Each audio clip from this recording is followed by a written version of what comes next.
Yesterday, a treasure trove of evidence was released by several different committees in the House of Representatives, all committees who held hearings on impeachment.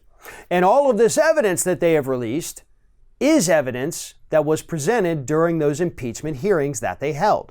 It's also part of the things that they're eventually, I guess, going to be sending over to the Senate.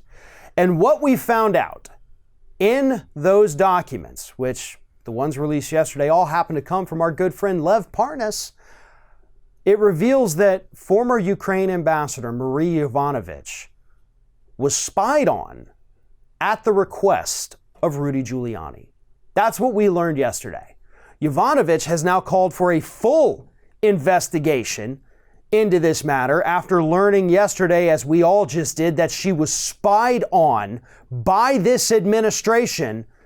Ironically, the same administration who keeps claiming they were spied on, even though they actually weren't.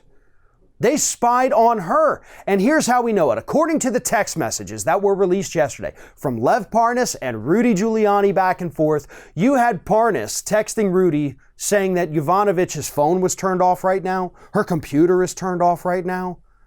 She wasn't near her electronics. So either Giuliani had his henchmen, which includes Parnas, tail her and follow her around and physically spy on her, or they had her devices bugged so that they could determine where she was, if the device was turned on, who she was talking to, and for how long.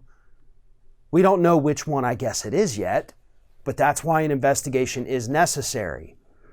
And the House has said they're going to submit this as new evidence for the Senate to consider in their impeachment trial, which is great, right? Because the Senate hasn't even decided if they're going to allow new evidence to come forward yet. So, oops, Democrats again. Again, you really screwed up there. You really screwed up there. These are the kinds of documents and the kinds of evidence that should have been made public during the hearings that you were holding. We should have known about this then. Because if this goes to the Senate, first and foremost, everybody right now is distracted. Trump gave a really crazy rally last night. The Democrats had a debate. Bernie and Warren are fighting. Matt Gaetz is creating sex games. Nobody's paying attention to the impeachment at this moment. And you release this info on a day when other crazy stuff is happening. It already got buried. And the Senate's going to make sure they keep it that way. Because if they vote to not allow any new evidence, if they vote to keep this thing behind closed doors, nobody else is going to know that this stuff was released. It will die in the news cycle as it already is. And that's what I keep saying. The public has the attention span of a drunken goldfish. They forget about things instantly. What? Oh my God, new scandal. Oh my God, over here's a new scandal. What was that? I don't even know anymore. And it's already over. Hasn't even been a day. And the news has already moved on.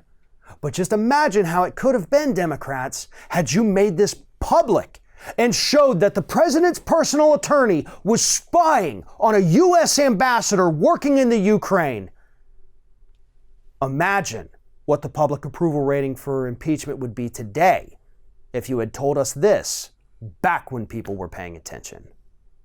Thanks for watching, everybody. And don't forget, if you like what you see here, like, comment, share, and subscribe to our channel. And now you can also become a member of Ring of Fire and get exclusive early access to certain Ring of Fire videos all throughout the week. Just click on the little join button right below the video.